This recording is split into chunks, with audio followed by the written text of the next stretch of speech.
खोजन शशिदान अजल खोजन जलहि चले को कहीं तीसरा बुझाए।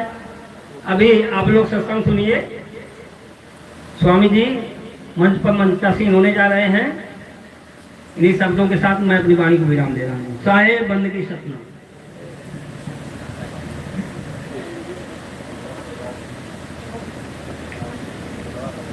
अभी माल्यार्पण करने के लिए हमारे सुक्खू भाई पटेल, इनके यहाँ कार्यक्रम रखा गया है, ये गुरु महाराज को माला पहनाएंगे। आप लोग तालियों से स्वागत करेंगे।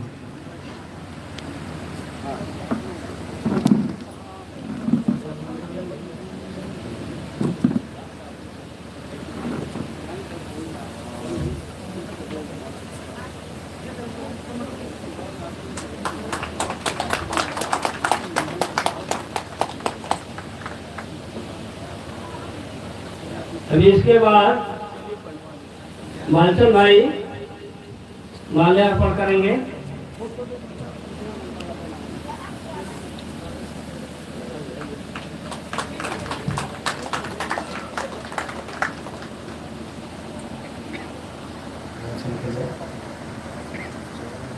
और नीचे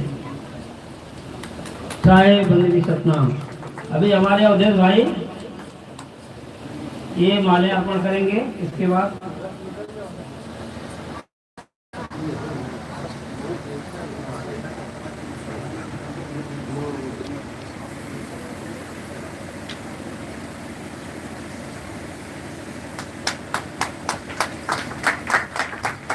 इसके बाद रामनवल भाई ऊंचे बदाम ये माल्यार्पण करेंगे।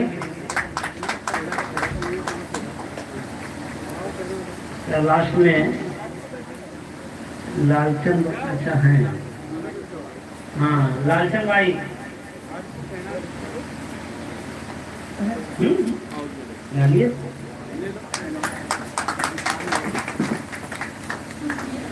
भाई बहन जी सत्संगी ये माल्यार्पण करेंगी।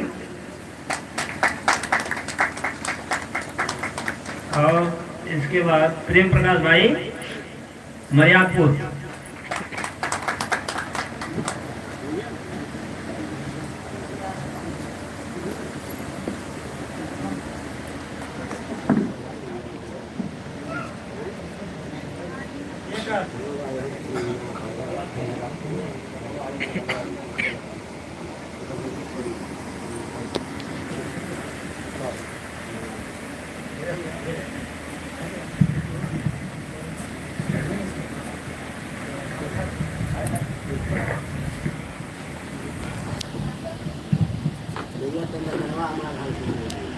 साहिब बंदगी सतनाम। आवाज ठीक करो, थोड़ा आवाज बेटा पतली करो। साहिब बंदगी सतनाम, तीखी करो आवाज पतली। साहिब बंदगी सतनाम, साहिब बंदगी सतनाम, आवाज पतली करो, पतली। गूंज कम करो, गूंजना कम करो। साहिब बंदगी सतनाम।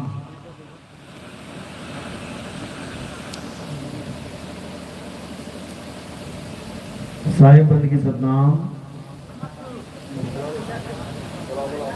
तो आज आजमगढ़ में परमपिता परमात्मा के मूल ज्ञान का प्रचार होने जा रहा है। बहुत बड़े भाग है उन जीवों के जो अपने पूरे जीवन काल में एक बार भी इस मूल ज्ञान को सुन पाते हैं, और उससे भी बड़े हैं उन लोगों के भाग जो इस मूल ज्ञान को थोड़ा सा भी समझ पाते हैं, क्योंकि इसको समझना बहुत मुश्किल है। ये सबके बस की बात नहीं है। पूरा पूरा जन्म बीत जाता है, लोग समझ ही नहीं पाते हैं मूल ज्ञान को, आत्म ज्ञान को। लेकिन मालिक की कृपा हो जाए तो एक ही सत्संग में समझ में आने लग जाता है। एक ही बार में बात बन जाती है। जन्मों जन्मों की जो अज्ञानता है वो बाहर हो जाती है। लेकिन कब? जब परमात्मा की अपार कृपा हो जाए तब। तो आज मालिक से अरदास करेंगे कि जितने भी भगत इस सत्संग को सुन रहे हैं उनके हर बात समझ में आ जाए, ताकि उनका जन्म मरण का ये चक्र ये खत्म हो और बार बार किसी ना किसी माँ के गर्भ में आके उसका पुत्र बन के इस संसार में भटकना, फिर मर जाना, फिर पैदा होना, फिर मर जाना, ये सब खत्म हो जाए, यानी जीव की मुक्ति हो जाए, जन्म मरण का खेल खत्म हो जाए। यही अरदास के साथ आज का सत्संग शुरू करेंगे। पहले परमात्मा के नाम पे जयकारा लगाएंगे, फिर सत्संग शुरू करेंगे।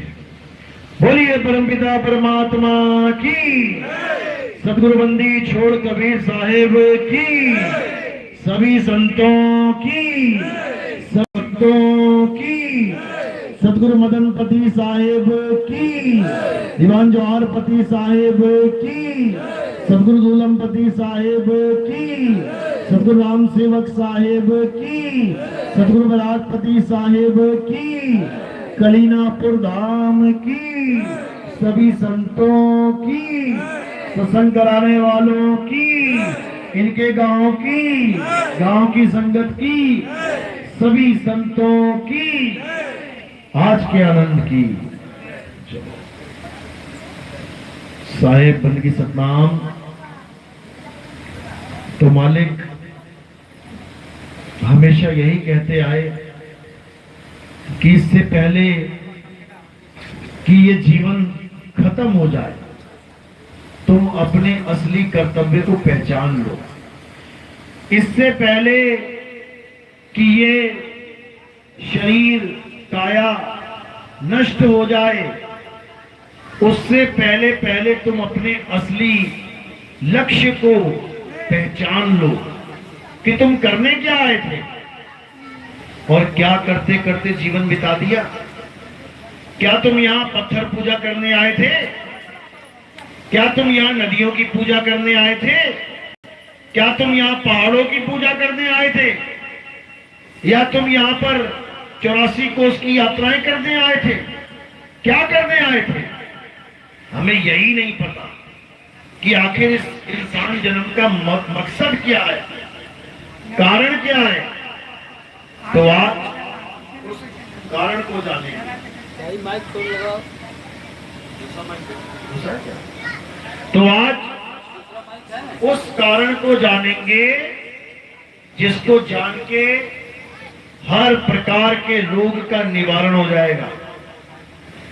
यानी ठीक है, यानी हमें वो चीज पता लग जाएगी जो हम इस दुनिया में करने के लिए आए थे। तो क्या करने के लिए आए थे? ये खाना पीना, नाचना गाना, ये बड़ी बड़ी नौकरियां, बड़े बड़े नोट, बड़ी बड़ी दुकानें, बड़े बड़े मकान, बड़े बड़े खेत खलिहान, ये सब करने नहीं आए थे। बड़े बड़े परिवार बना लिए, बड़े बड़े रिश्तेदार बना लिए, बड़े बड़े यार दोस्त बना लिए और पूरा जीवन ऐसे ही गुजारने लग गए खा पी के। ये करने नहीं आए थे हम। हमारा लक्ष्य क्या है उसको जानना है। अगर लक्ष्य प्राप्त नहीं किया तो जो लक्ष्य प्राप्त नहीं करेगा वो अंत समय में रोता हुआ जाएगा, डरता हुआ जाएगा, घबराता हुआ जाएगा, हलचल मच जाएगी अंत समय में, क्योंकि उसने वो काम किया ही नहीं जो यहां करने के लिए आया था। जैसे अगर एग्जाम होने वाला है बच्चों का, अगर उसने पूरे साल पढ़ाई की है तो उसे एग्जाम से डर नहीं लगता, और अगर वो पढ़ाई नहीं है फिर वो डरेगा, पक्का डरेगा। क्यों? अब मरेगा, अब फेल होगा वो। इसी प्रकार अगर हमने अपना जीवन का लक्ष्य समझ लिया क्या है और उसे पूरा कर लिया तो यकीन मानना ये संसार छोड़ने का इतना सा भी गम नहीं होगा आपको। क्यों? क्योंकि काम पूरा हो गया। जो काम करने के लिए आए थे पूरा हो गया। अब कभी भी शरीर चला जाए कोई दिक्कत नहीं है।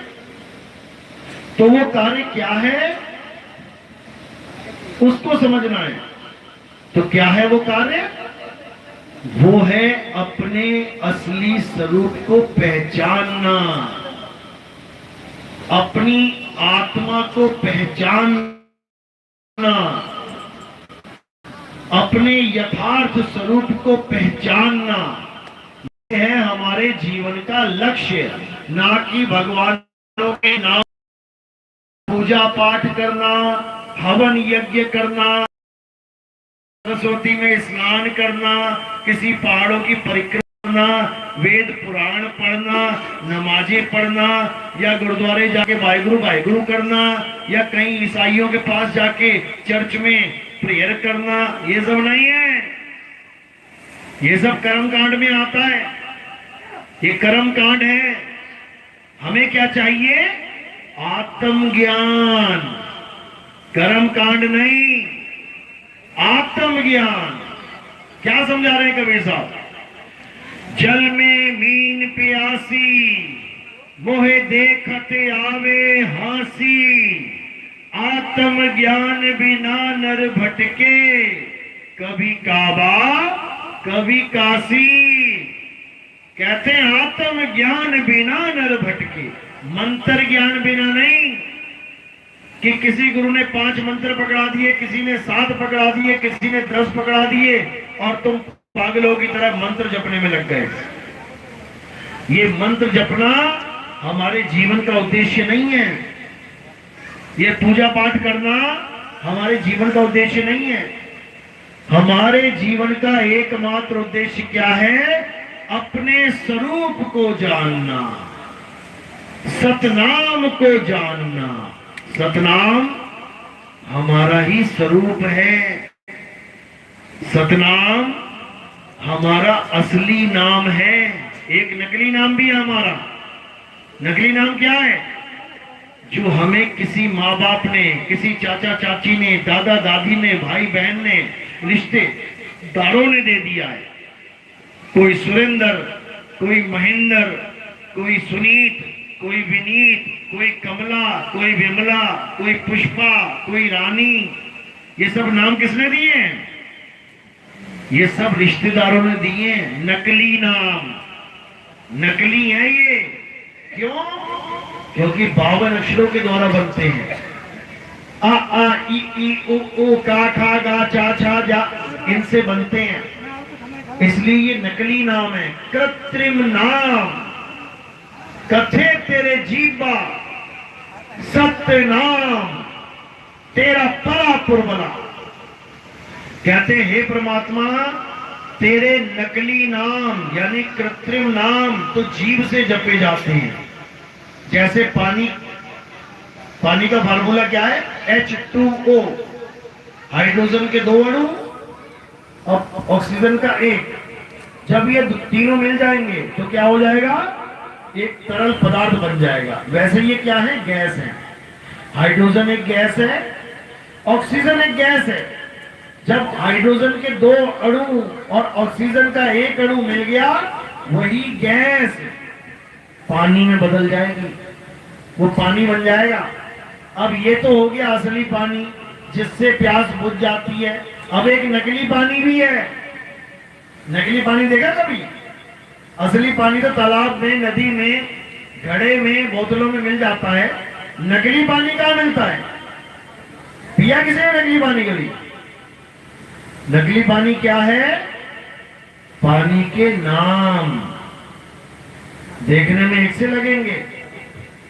कोई पूछेगा गिलास में क्या पड़ा है, तुम कहोगे पानी। देखो गिलास में क्या है? पानी। बिल्कुल नहीं है। गिलास में क्या है?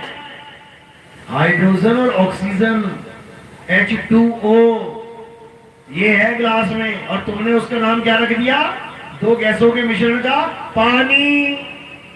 अब ये जो तुमने बोला पानी, ये नकली पानी है, और जो गिलास में पड़ा है वो असली पानी है। असली पानी बाहर से अंदर जाता है और नकली पानी अंदर से बाहर आता है। देखो पानी कहां से निकल रही है? शब्द मुंह से निकल रहे हैं। तो नकली पानी मुंह से बाहर निकलता है और असली पानी मुंह के अंदर जाता है। फर्क है कि नहीं? जितना फर्क इसमें है, इतना ही फर्क भगवान और भगवान के नाम में है। इतना ही फर्क परमात्मा और परमात्मा के नाम में है। परमात्मा एक वस्तु है, जैसे पानी एक वस्तु है। परमात्मा के नाम हवा है, ये हवा में निकल रहे हैं, पानी पानी, हवा से पैदा हो रहे हैं ये नाम। जैसे हवा से सुर पैदा होते हैं, बांसुरी फूंक मारो, क्या मारी बांसुरी में, हवा फूंक। अब एक फूंक कितने सुर निकालेगी? एक फूंक का एक सुर निकलना चाहिए था, लेकिन एक फूंक से 7 सुर निकल रहे हैं। हवा के अलग अलग रूप बन गए, आवाज बन गई। वही हवा एक आवाज के रूप में निकल रही है। इसी प्रकार ये हवा शब्दों के रूप में निकल रही है, अक्षरों के रूप में निकल रही है। तुम्हारे मुंह से निकलने वाले सारे अक्षर कैसे बोलते हैं? हवा से बोले जाते हैं। अगर पेट की हवा खत्म हो जाए, दोबारा हवा लेनी पड़ेगी, तब अक्षर निकलेंगे मुंह से। तो ये अक्षर नकली अक्षर है और वो परमात्मा आदि अक्षर है। यानी अब हमें पानी पानी जपना नहीं है, अब हमें पानी पीना है। अब हमें भगवान के नाम जपने नहीं है, अब हमें भगवान को जानना है। परमात्मा के नाम जपने नहीं है, परमात्मा को पाना है। साहिब कह रहे हैं, मोह को कहां ढूंढे रे बंदे, मैं तो तेरे पास में। जैसे ये गिलास पास में पड़ा है, तो इसको जपने की जरूरत थोड़ी नहीं है, पानी पानी, जब मन किया उठा के पानी पी लिया।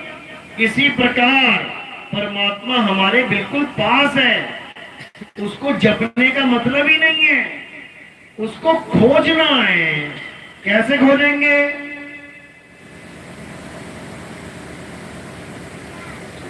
उसके लिए क्या बोला कबीर साहब ने?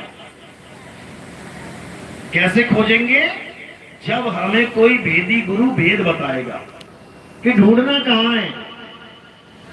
मुंह को कहां ढूंढे रे बंदे, मैं तो तेरे पास में। पास में तो मेरा हाथ भी है, पास में मेरी आंखें भी हैं, पास में तो मेरी नाक भी है, बाल भी है, खाल भी है, सब कुछ है। पास में मेज कुर्सी भी है, पास में गिलास भी है। तो वो है कहां? कहां ढूंढे? उसके लिए हमें भेदी गुरु चाहिए। भेदी गुरु बताएगा कि वो पास स्थान है कहां, और उस पास में वो परमात्मा कैसे मिलेगा, ये समझाता है भेदी गुरु। तो कह रहे हैं, वस्तु कहीं ढूंढे कहीं, कैसे लागे हाथ, गुप्त वस्तु तब मिले, भेदी लीजे साथ, भेदी लीना साथ में, दीनी वस्तु लखाए, और कोटि जन्म का पंथ था, पल में पहुंचा जाए। करोड़ों जन्म का पंथ था, पल में पहुंचा जाए। यानी जन्मों जन्म बीत जाते, तब भी तुम्हें प्राप्ति नहीं होती, लेकिन भेदी गुरु मिल गया, अब काम बन जाएगा। अब भेदी गुरु तुम्हें एक पल में भेद बता देगा। मोह को कहां ढूंढे रे बंदे, मैं तो तेरे पास में, खोजी होए तुरंत मिल जाऊं।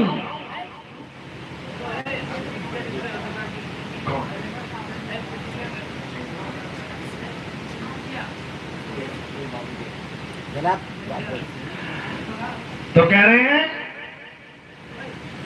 खोजी होए तुरंत मिल जाऊं, एक पल की तलाश में, कहे कबीर सुनो भाई साधो, मैं तो हूं विश्वास में। ये विश्वास करना पड़ेगा। जब भेदी गुरु भेद समझा देगा तो क्या करना है? उस पर पूरा विश्वास करके उसके द्वारा बताए गए मार्ग पे चलना पड़ेगा। और जब एक बार चलोगे, उसके बाद वापस नहीं आते इस दुनिया में।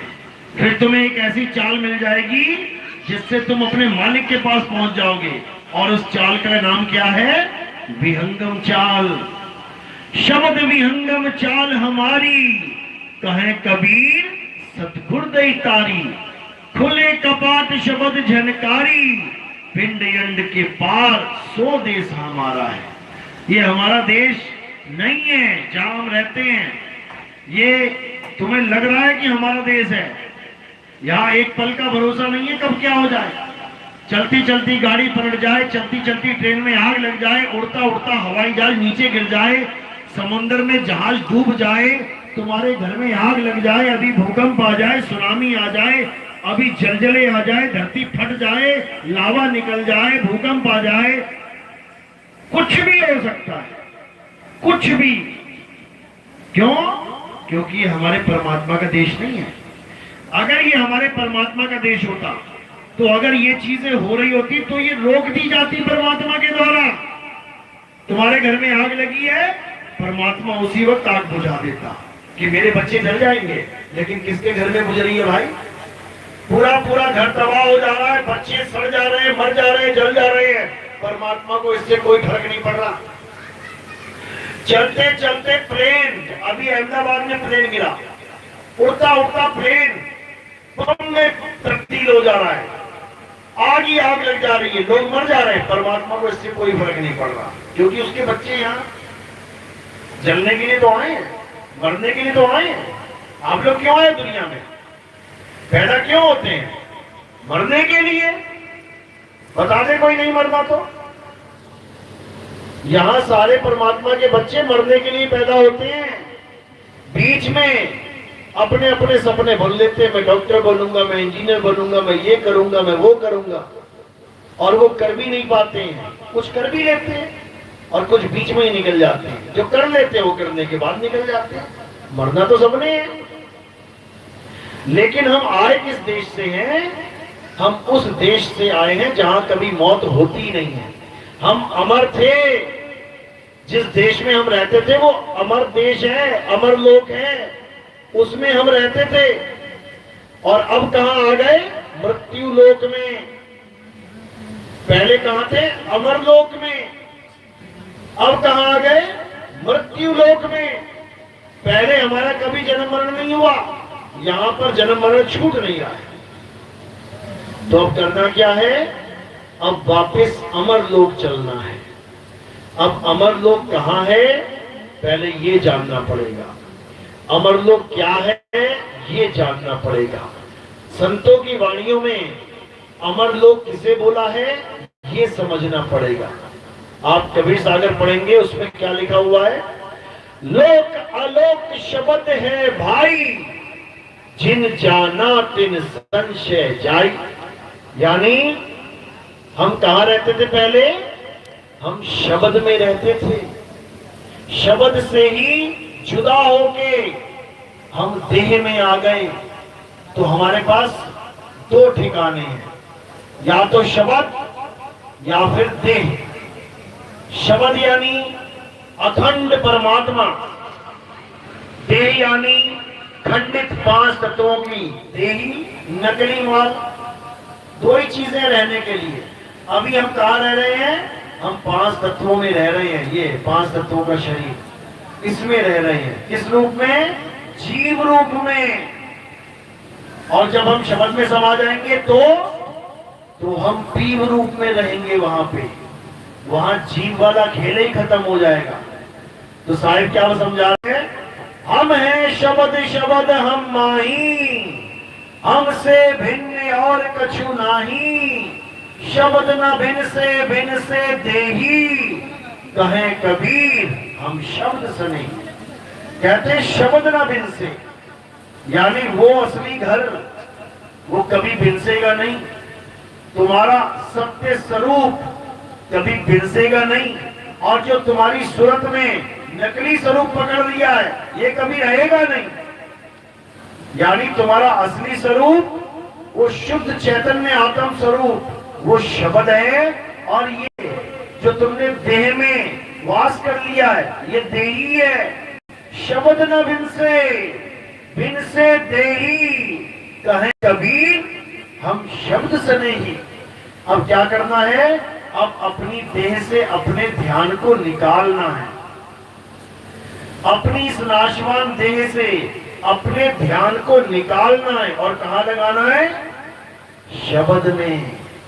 तो तुम्हारा ध्यान देह को छोड़ के शब्द में लीन होने के लिए पक्का हो जाएगा, मजबूत हो जाएगा। उसके बाद जब भी देह की मृत्यु होगी, तुम्हारी मौत आएगी, तब ऑटोमेटिकली तुम्हारा ध्यान शरीर से हटने लग जाएगा और कहां लगने लग जाएगा? शब्द गुरु में, शब्द स्वरूप में।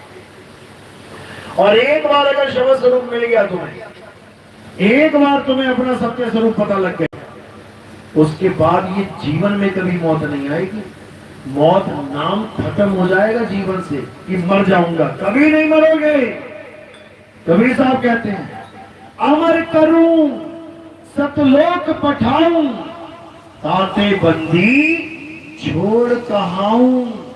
मैं अमर कर देता हूं, जो हमारी भक्ति करेगा अमर हो जाएगा, मौत उसका बाल बांका नहीं कर सकती। लेकिन ये तब होगा जब आप अपने आप को पहचानोगे, आप हो क्या। कोई कहे मैं आदमी हूं, कोई कहे मैं औरत हूं, तो नहीं हो। आदमी और औरत क्या है? 5 तत्वों का शरीर। और तुम क्या हो? अविनाशी आत्मा। तुमने शरीर धारण कर लिया है, जैसे कपड़े धारण कर लिए। किसी ने नीली साड़ी, किसी ने पीली साड़ी, किसी ने हरी साड़ी, किसी ने लाल साड़ी। साड़ी धारण की है, तुम साड़ी नहीं हो। शरीर धारण किया है, तुम शरीर नहीं हो। जिसने धारण किया है वो शरीर से अलग है, उसको जीवात्मा कहते हैं। जीव आत्मा।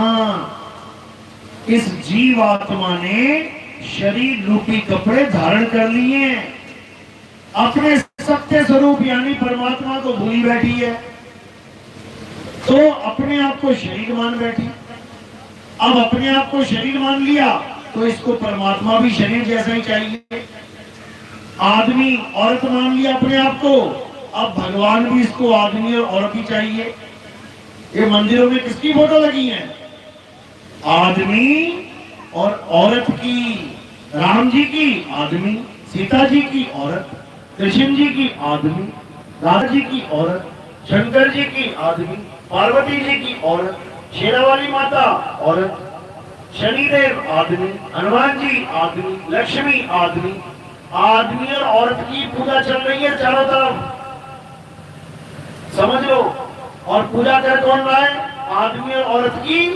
ये अविनाशी जीव, ये खुद अविनाशी है और नाशवान शरीरों की पूजा में लगा हुआ है। राम जी के शरीर का नाश कैसे हुआ? पानी में जल समाधि लेके। कृष्ण जी के शरीर का समापन कैसे हुआ? पैर में तीर लग के। तो जो देही नाश हो गई उसकी पूजा कौन कर रहा है? अविनाशी आत्मा। बताओ, अब इसी को समझना है। अब नाशवान चीजों से ऊपर उठना है, काया माया से ऊपर उठना है। और किसको जानना है? अर्जुन, जो अपनी आत्मा में रमण करते हैं, जो अपनी आत्मा में तृप्त हैं, जो अपनी आत्मा में संतुष्ट हैं, उनके लिए कोई धार्मिक कर्म कर्तव्य लागू ही नहीं होता। अध्याय 3 17वां श्लोक पढ़ो। क्या समझा रहे हैं? ये नहीं कह रहे जो मेरी पत्थर की मूर्ति पूजता है वो मालिक को प्राप्त हो जाता है, जो मंदिर जाता है, मस्जिद जाता है, वो भगवान को प्राप्त हो जाता है, जो मेरे हवन यज्ञ करता है, पूजा पाठ करता है, वो पार हो जाएगा। कभी नहीं। जो आत्मा में रमण करता है, जो आत्मा में तृप्त है, जो आत्मा में संतुष्ट है, उसके लिए कोई धार्मिक कर्म कर्तव्य लागू ही नहीं होता। यानी उसके ऊपर ये नियम लागू ही नहीं होता कि हिंदू है तो राम राम कर, मुसलमान है तो अल्लाह अल्लाह कर, सिख है तो वाहिगुरु कर, ईसाई है तो गॉड गॉड कर, यहूदी है तो यहोवा यहोवा कर। कुछ नहीं करना, कुछ नहीं करना। कहीं नहीं जाना कि स्वर्ग में जाना है, महास्वर्ग में जाना है, कि गोलोक में जाना है, ब्रह्मलोक में जाना है, कि शिवलोक में जाना है, पाताल लोक में जाना है। कहीं नहीं जाना। कि सतलोक में जाना है, अलग लोक में जाना है, अतः लोक में जाना है, अगम लोक में जाना है, अनामी लोक में जाना है। कहीं नहीं जाना। तो क्या करना है? अरे ना कहीं जाना और ना कहीं आना, आपे में आप समाना, ये करना है। ना कहीं आना ना कहीं जाना, कहीं आना जाना नहीं है। फिर क्या करना है? आपे में आप समाना, खुद में समा जाना है, खुद में। जैसे अभी कहां समाये हुए हो? काया में। अभी काया में समाये हुए हो तुम। अब कहां समाना है? आत्मा में। कौन समाएगा? ये सुरत समाएगी, शुद्ध चैतन्य आत्म स्वरूप में, जिसे आत्म देव भी कहते हैं, परमात्मा भी कहते हैं, अक्षर निअक्षर भी कहते हैं, निशब्द भी कहते हैं, उसके ही सारे नाम है। फिर उसमें समा जाना है, तब कल्याण होगा। तो अब केवल और केवल परमात्मा की बंदगी में रहना है। अब काल भगवान की सेवा नहीं करनी है, अब काल भगवान के नाम नहीं जपने हैं। कई गुरुआ लोग ये बोल के भरमा देते हैं कि हमने काल भगवान का ऋण चुकाना है, देवी देवताओं का ऋण चुकाना है, और उस ऋण चुकाने के चक्कर में हमें सारी उम्र नाम जपवा के हमारा जन्म बर्बाद कर देते हैं। अगर ऋण चुकाना है तो ऋण का हिसाब होता है। 100 रुपए लिया है, 200 रुपए लिया है, 500 रुपए लिया, 1000 रुपए लिया है, लाख रुपए लिया, 10 लाख लिया, करोड़ लिया, 10 करोड़ लिया। अरे बता दो सही कितना लिया और कितने दिन तक मैं ऋण चुका दूंगा। 1 साल नाम जपू, 2 साल नाम जपू, 3 साल नाम जपू, ये ऋण उतरेगा कब? राजा का ऋण और मेरा ऋण क्या एक जैसा है? जो राजा को भी कह दिया तू भी सारी उम्र नाम जप, और भिखारी को भी कह दिया तू भी सारी उम्र नाम जप। अरे ऋण अलग अलग होता है भाई सबका।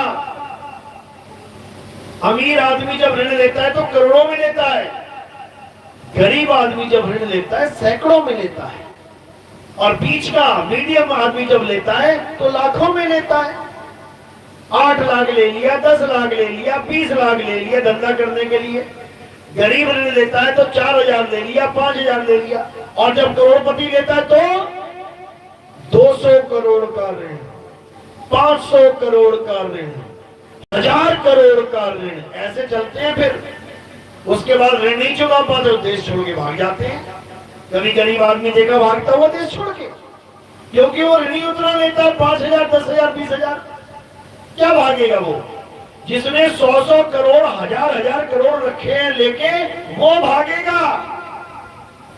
तो अगर ऋण चुकाना ही है तो चुकाने से पहले ये जान लो कि ऋण लिया कितना है। पूछो इन गुरुओं से जो तुम्हें ये कहते हैं उसका ऋण चुकाना है, बता ब्रह्मा जी से कितना ऋण लिया है मैंने, बता लिख के। कितने मंत्र जपूंगा तो ब्रह्मा का ऋण पूरा होगा। गणेश जी से ऋण लिया तो कितना ऋण लिया बता मुझे। विष्णु जी से, माता दुर्गा से, काल भगवान से कितना ऋण लिया है बता मुझे। मैं उतना ही जाप करूंगा। इनकी हालत खराब हो जाएगी, भाग जाएंगे मैदान छोड़ के। इसकी बात कर रहा हूं, पता है? रामपाल महाराज की, जो तुम्हें बेवकूफ बनाता है कि हमें ऋण देना है, ऋण देना है। अरे तू बता ऋण देना कितना है? ऋण का मतलब हिसाब होता है, और हिसाब बेहिसाब नहीं होता है कि मैंने 2000 का ऋण ले लिया, मैं सारी उम्र ऋण ही चुकाता रहूं। अरे तू बता तो सही कितना मैं 1 महीने में चुका दूंगा। लेकिन बेवकूफ बनाना है लोगों को, काल भगवान के मंत्र जपवाने सारी उम्र। लेकिन कबीर साहब क्या कहते हैं? साहिब इतना दीजिए जामे कुटुंब समाए, मैं भी भूखा ना रहूं, साधु न भूखा जाए। बताओ काल से कितना ऋण लिया हमने? बताओ हमने गणेश जी से कितना ऋण ले लिया? बताओ हमने ब्रह्मा जी महेश से कितना ऋण ले लिया? अरे साहिब इतना दीजिए। अगर कुछ मांगना है तो परमात्मा से मांग, वो बिना मांगे भी देने की हिम्मत रखता है। गुरबाणी कहती है बिन बोलिया सब कुछ जानदा, किस आगे कीजे अरदास। वो कह रहे तू क्या अरदास कर रहा है, तू क्या मांग रहा है भगवान से बोल के? क्या उसे तेरे बिना बोले नहीं पता कि क्या चाहिए तुझे? क्या वो भगवान बिना बोले नहीं जान सकता कि उसे तुम्हें चाहिए क्या? कि कोई बच्चा है वो कि उसे बोलना पड़ रहा है बेटा पानी ले आना, बेटा खाना ले आना, बेटा ये ले आना, वो ले आना? बच्चा थोड़ी नहीं है वो सब कुछ जानता है तुम्हें क्या चाहिए। मांगने की जरूरत नहीं है। बिन मांगे मोती मिले, मांगे मिले ना भीख, और मांगन से मरना भला, यह सतगुरु की सीख। अरे तुम लेते ही क्यों ऋण, तुम करते ही क्यों हो फरियाद? हे भगवान ऐसा हो जाए तो मैं ऐसा कर दूंगा, हे भगवान लॉटरी लग जाए तो मैं ऐसा कर दूंगा, नौकरी लग जाए तो ऐसा मिल जाऊंगा। ये सब नहीं करना है। वो अपने आप देगा, देवनहार है, अपने आप देगा। बस उसको समझते जाओ तुम। तो अब क्या करना है? अब ये मंत्र जंत्र तंत्र छोड़ देने हैं, छोड़ दो। तंत्र मंत्र सब झूठ है, इनमें न भर में कोई, और सत्य नाम जाने बिना सार शब्द जाने बिना। क्योंकि सतनाम और सार शब्द एक ही है। इन्होंने बेवकूफ बना दिया दुनिया को। सार शब्द जाने बिना कागा हंसना होए। नहीं समझ में आएगा ज्ञानियों को, ज्ञानियों को समझ में आएगी मेरी बात।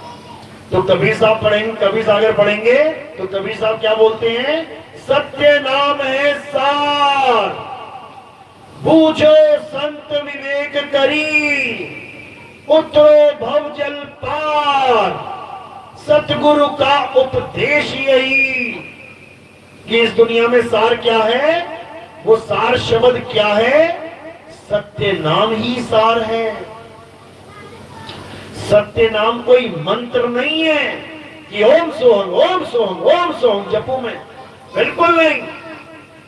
सत्य नाम कोई नाम नहीं, ये है आपन रूप। जो जाने इस भेद को पावे आप स्वरूप। जो सत्य नाम को जान लेता है वो अपने स्वरूप को पा लेता है। सतनाम का लखाव कराने वाला ही सतगुरु है। सतनाम के अलावा और कुछ ना देने वाला ही सतगुरु है। सतगुरु सोई सतनाम बतावे, बाकी गुरु कोई काम न आवे। सतगुरु वो है जो तुम्हें सत्य नाम बता देता है कि सतनाम है क्या। बाबा जय गुरुदेव ने अपने सत्संगों में 1980 में इसी सतनाम का भेद खोला था परमात्मा की कृपा से, लेकिन संगत नहीं समझ पाई। किसी ने सवाल ही नहीं किया। क्या बोला बाबा जय गुरुदेव ने? कहते बच्चा, आज जो तुम इन 5 नामों से पार हो रहे हो, कौन से 5 नाम? निरंजन, ओंकार, रारंकार, सोहंग, सतनाम। राधा स्वामी में निरंजन की जगह ज्योत निरंजन बोला जाता है। बाकी नाम सेम है, क्योंकि घर की खेती है, बदलते रहो। खेत तुम्हारे पास है, आज प्याज लगा लो, कल लहसुन लगा लो, आज अदरक लगा लो, कल भिंडी लगा लो, कल गाजर लगा लो। इन लोगों ने नाम को ये बना दिया है, घर की खेती बना दी है। स्वामी जी महाराज से दोनों गद्दियां चली, बाबा जय गुरुदेव वाले भी और राधा स्वामी वाले भी। अगर एक ही नाम स्वामी जी महाराज ने दिया होता एक जैसा, तो ये बदल कैसे गए? जय गुरुदेव बाबा के पंथ में निरंजन, ओंकार, नारंकार, सोहंग, सतनाम चल रहा है। राधा स्वामी में निरंजन नहीं चल रहा है, ज्योत निरंजन। अभी ज्योत कहां से आ गई? वहां चल रहा है ज्योत निरंजन, ओंकार, नारंकार, सोहंग, सतनाम। अब इसी राधा स्वामी से अलग हो गए बाबा धन धन सतगुरु वाले तेरा ही आसरा। ये बाबा जो राम रहीम है आजकल, अब उन्होंने क्या किया, 5 नाम डेरे से लिए, ब्यास से, पंजाब से नाम लिए, हरियाणा पहुंचते पहुंचते नाम ही बदल गए। वहां क्या हो गया, 5 नाम छोड़ दिए और क्या पकड़ा दिया, 3 नाम पकड़ा दिए, सत्य पुरुष, अकाल मूर्त, शब्द स्वरूपी राम। अब पता लगा है कि उसमें से भी कई गद्दियां अलग निकल गई, वो 3 नाम भी छोड़ दिए। अब वहां क्या देने लग गए, धन धन सतगुरु तेरा ही आसरा, बस यही जपते रहो सारी उम्र। बर्बाद कर दिया इन लोगों ने, इस जीव को बर्बाद कर दिया इन गुरुआ लोगों ने। कबीर साहब यही समझा रहे हैं कि घर की खेती बना ली इन लोगों ने 52 अक्षरों के द्वारा। ये 52 अक्षरों का कैलेंडर देख लेना, बच्चों के स्कूल में होता है, छोटे बच्चों की कक्षा में होता है। आंगनबाड़ी में जाओगे, वहां कैलेंडर होगा, उस पर क्या लिखा होगा, आ आ ई ओ ता था गा का छा छा, ये सब लिखा होगा। तो इन गुरुआ लोगों ने क्या किया, घर की खेती बना दी, उन्हीं अक्षरों में से कोई ना कोई अक्षर निकाल के नाम बदल बदल के रखते रहते हैं। कबीर साहब ने इन्हीं लोग को लताड़ा है, कहते हैं 52 अक्षर जोरे आन, सक्या न अक्षर एक पहचान, सत का शब्द कबीरा कहे, पंडित होए सो अनभय रहे, पंडित जन को एओ व्यवहार, ज्ञानवंत को तत्व विचार, जाके जीव जैसी बुद्धि होई, और कहे कबीर जानेगा सोई। कहते 52 अक्षर जोरे आन। इन सारे गुरुआ लोगों ने क्या कर रखा है, सारी दुकानों पे 52 अक्षर सजा रखे हैं।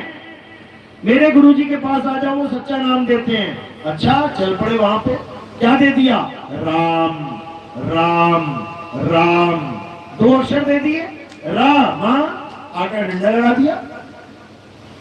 दूसरा गुरु मिल गया, अरे हमारे पास लो बेटा नाम, वहां क्या ले रखा, असली नाम हम देते हैं, आप दे दो, बोलो हरे कृष्णा हरे कृष्णा।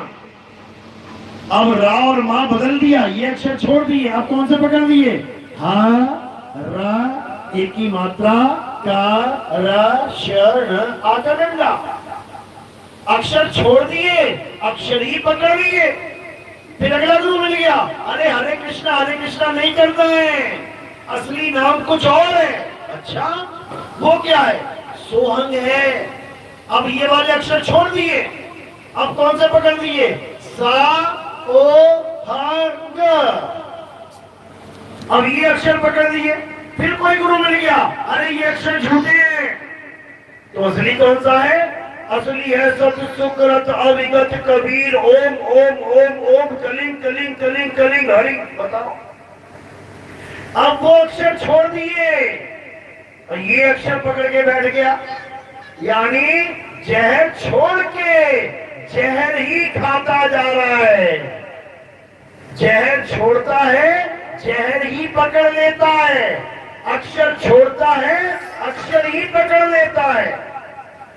कैसे कल्याण होगा, कबीर साहब समझाते हैं, 52 अक्षर लोक त्रय, सब कुछ इन्हीं माही, ये अक्षर खिल जाएंगे, वो अक्षर इनमें नहीं। कर दिया खुलासा, कर दिया निबेड़ा कि 52 अक्षरों में ये अक्षर नहीं है भाई, ये 52 से परे है, ये तत्व है, नाम नहीं है। पानी तत्व है, केवल नाम नहीं है। अग्नि तत्व है, नाम नहीं है। इसी प्रकार परमात्मा तत्व है, केवल नाम नहीं है।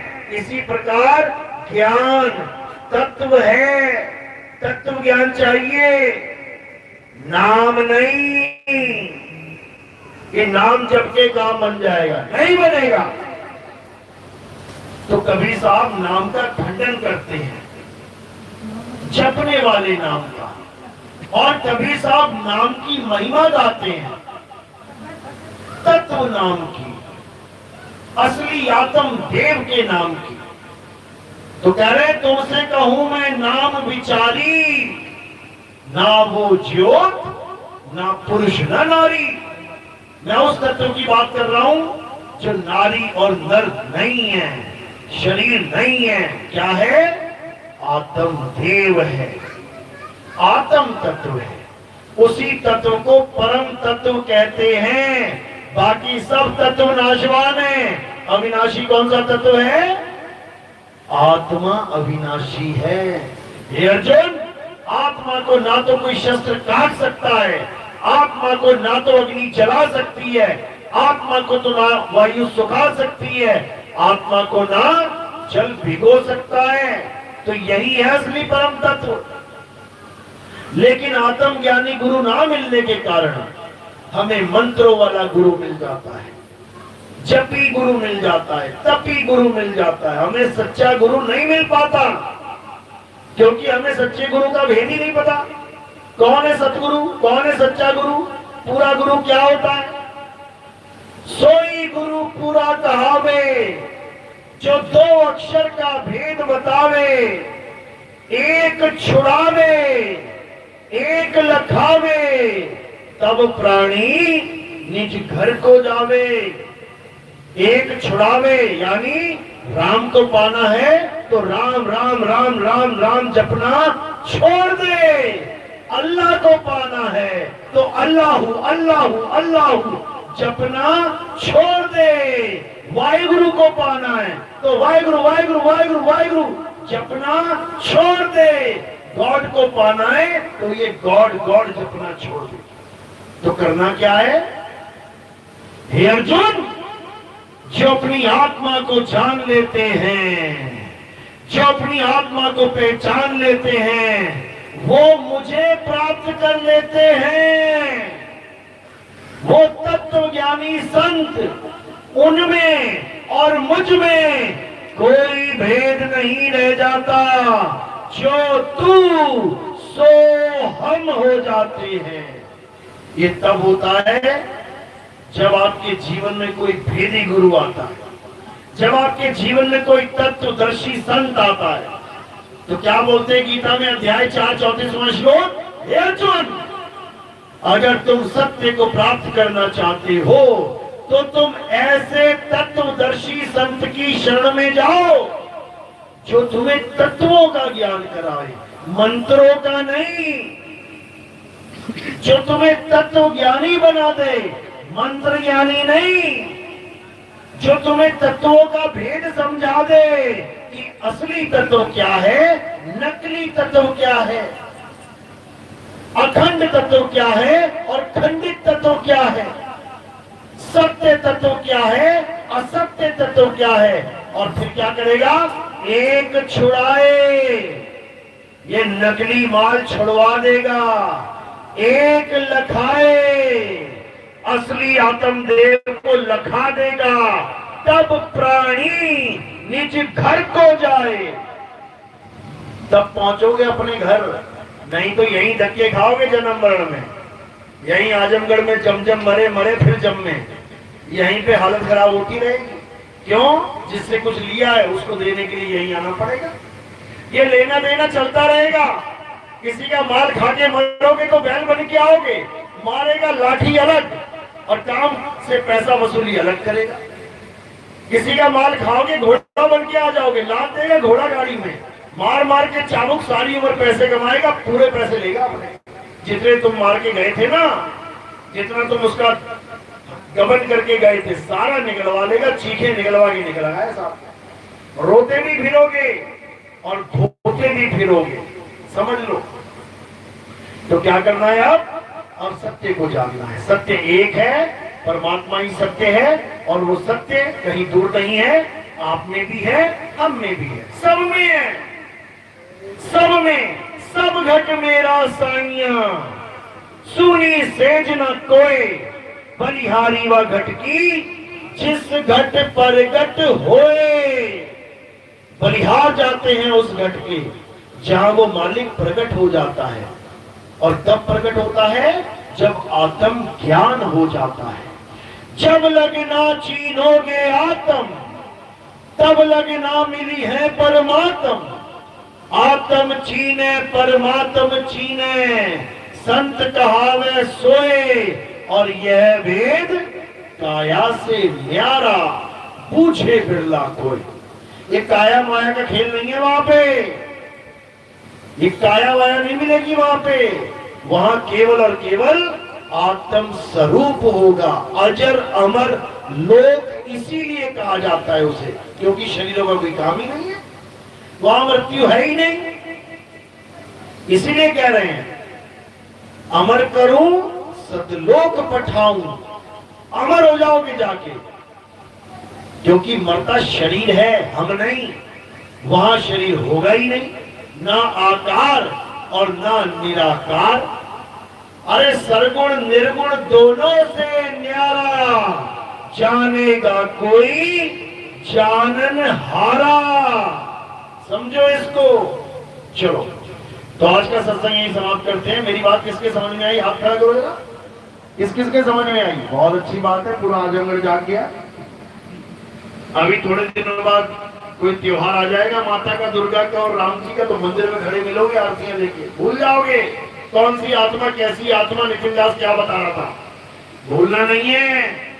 माँ से ज्ञान लेके आती हो ना कि बेटी दूध में कभी नींबू मत डालना, फट जाएगा। आ गया ना ज्ञान समझ में? कितने दिन तक रखना है उसको याद? कब तक रखना है? सारी उम्र तक। इसी प्रकार अगर आज जो ज्ञान समझ में आया है, कब तक समझ के रखना है इसको अपने पास?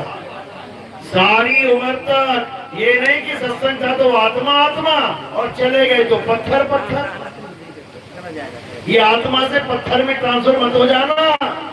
पत्थर की पूजा करने वालों के लिए ही बोला गया है। क्या तेरी अकल पे पत्थर पड़े थे? कहते हैं ना, अकल पे पत्थर पड़ जाना, यही है वो पत्थर। और आसमान से नहीं टपकेंगे कोई। तो अब आत्मा की पूजा करनी है, आत्मदेव को जानना है। तो हमारे यहाँ आत्मा की पूजा कैसे होती है? हमारे यहाँ आत्मा की आरती होती है।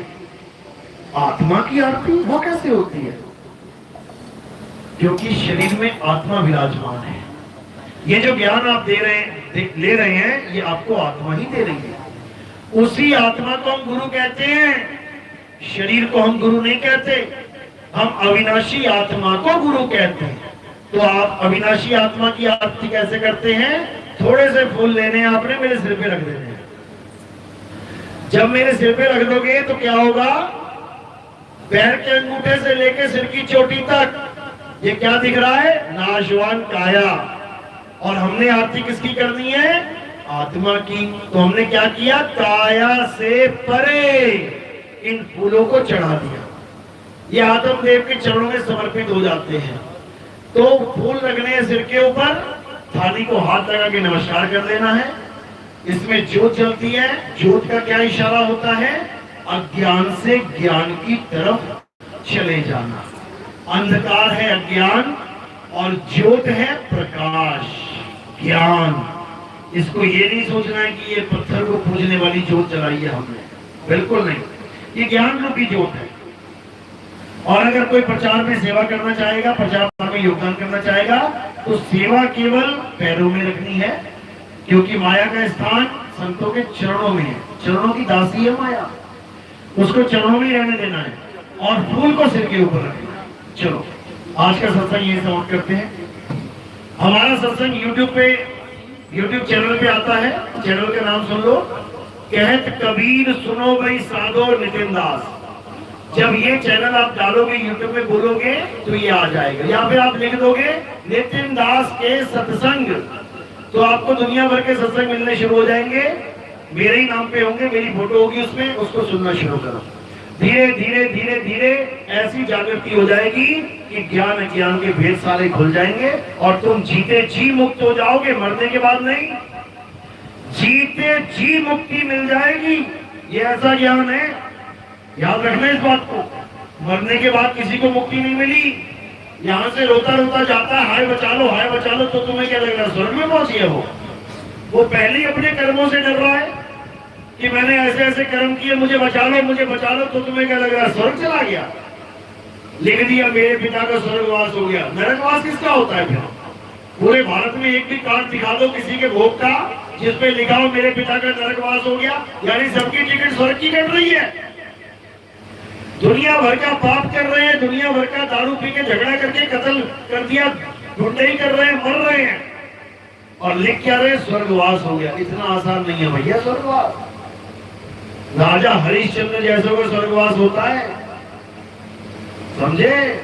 नहीं तो एक एक कर्म का हिसाब होता है। चलो बोलिए परमपिता परमात्मा की।